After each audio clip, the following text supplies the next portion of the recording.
Well, first of all, I want to wish you a happy Easter. So happy Easter, everybody. Happy Easter. Thank you. Christ is risen. He is risen indeed. That's the Easter greeting. Christ is risen. He is risen indeed. And that's precisely it. That's the message. Jesus is risen. He's alive.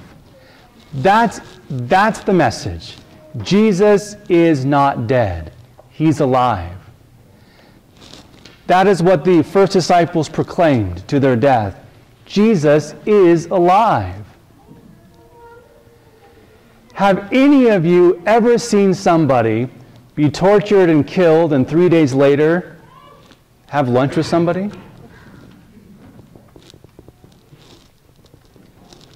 That's what happened. Jesus rose from the dead, and not only that, He said that He would.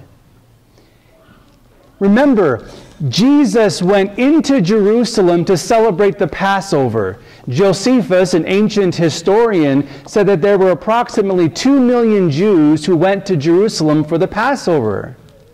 This was the high time of Judaism in the old days. And Jesus went there, and if you remember a week ago, Palm Sunday, we recalled this, that when Jesus entered Jerusalem that year, the whole town erupted, and they put palms and branches in front of Him, yelling, Hosanna, thinking, this is the man who's going to kick these Romans out of Jerusalem. The whole town was hailing Him as the Messiah. Do you remember that? They all saw Jesus. He was the center of attention. But boy, how things changed that week.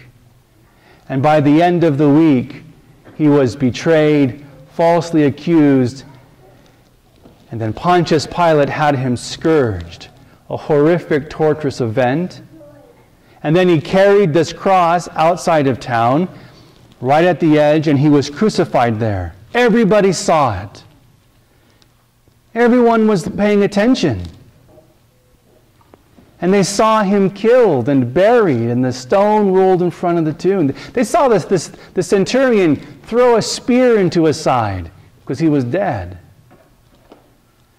And then 3 days later, He's walking around.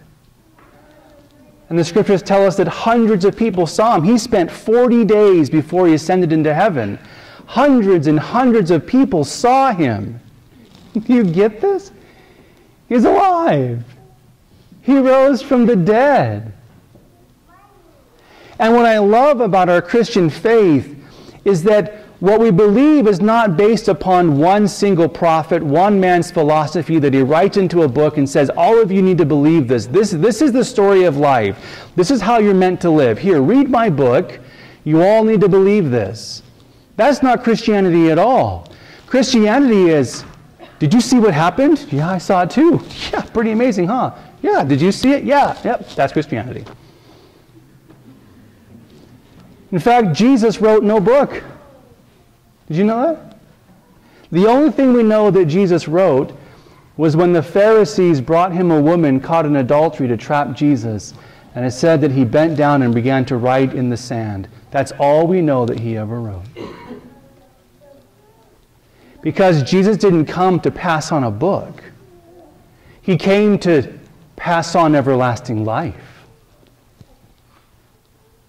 And there were many who witnessed it and have gone telling the story that Jesus rose from the dead. But who cares if He rose from the dead? Oh, I care, because if He rose from the dead as He promised, then what else did He say is important? If He said that He would do that, what else did He say? Oh, that's the important part. And He made many promises to all who would follow Him. And the ultimate promise is for those who believe in Him and follow Him, is that death would no longer be the end for us either. Because do you know what? All of you are going to die. Good morning. You're all going to die. But the good news is, there's resurrection for those who follow Christ. Death now becomes simply a passageway to a new life. I look at it this way. I use a Macintosh computer, sorry. And every once in a while I get these updates, my computer updates, and I have to restart it for it to work. That I know this is kind of a lame example, but Christ comes into our life and death is our restart. We're going to restart at some point and enter into a whole new way of life. That we're going to have to die for that to happen. But in the meantime, Christ gives us his life. We participate in it now and it begins to grow in us. And when we die, who cares? Death's not the end. It's just the restart. And you and I live in a culture that has flipped out about death. And Christians say, who cares? St. Paul will say, oh, death? And what? Because it doesn't matter anymore. Because he's alive. And then we follow Jesus and follow after him. Now we take him serious. He's risen from the dead and he's promised all kinds of things. And so by following Jesus, now I can come to understand what life is meant to be and how to live it. Because you and I know that everybody in the world has their philosophy of life and how it's supposed to be lived. And you know what? Look around. It's chaos. Turn the news on. It's nuts out there. There's lots of great things and great people. But when we're all following our own way, it's chaos. And Jesus is saying, let me show you the way. Follow me. And when we follow Jesus, something radical begins to happen. And all Christians know this, who take Christ seriously. When we follow Jesus, here's what happens. Our lives do not become so important as they used to be.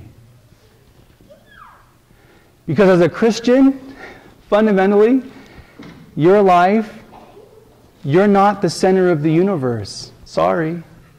That's not to say you aren't important.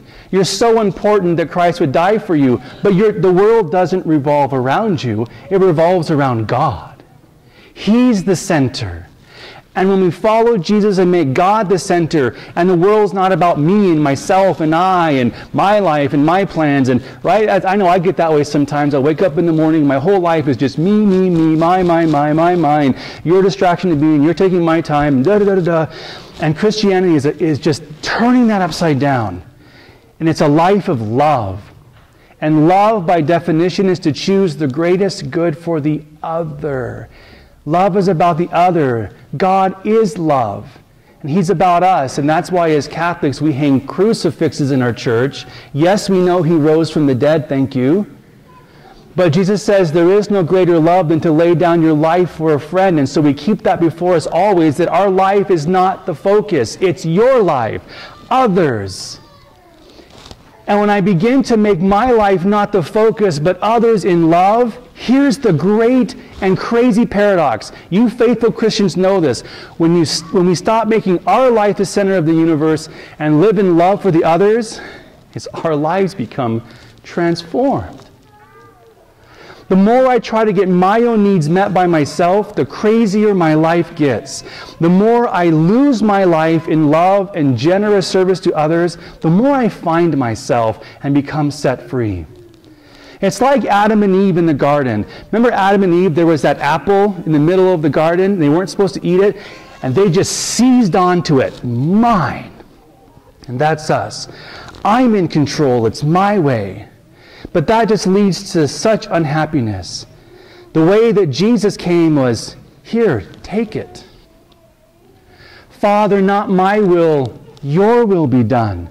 He would say, whoever seeks to save his life will lose it, but whoever loses his life for my sake will save it. And that's the message I invite you into, is to give your life to something worth following. Jesus. Follow him. He's risen from the dead. I'd pay attention to that guy. If you know somebody else who's risen from the dead, then have at it. Follow him. But Christ has risen from the dead. That's the message. And he invites us into life and to love. And it's not that it's easy to put our lives and focus them on others. But you who are great Christians and have been growing in God's love for a long time, you know what I mean by this. You just keep pouring yourself out in love for others, and your life becomes more and more transformed. And the world around you, as that letter we read from St. Corinthians, from St. Paul to the Corinthians, we become like leaven in the world, like leaven in dough, and just begins to transform around us before our very eyes. Or I could just be me, myself, and I. The choice is yours. Jesus makes no one follow him. But you know what? He's alive. He's risen from the dead. And he wants that for all of us. So happy Easter. Christ is risen. So think about what that means.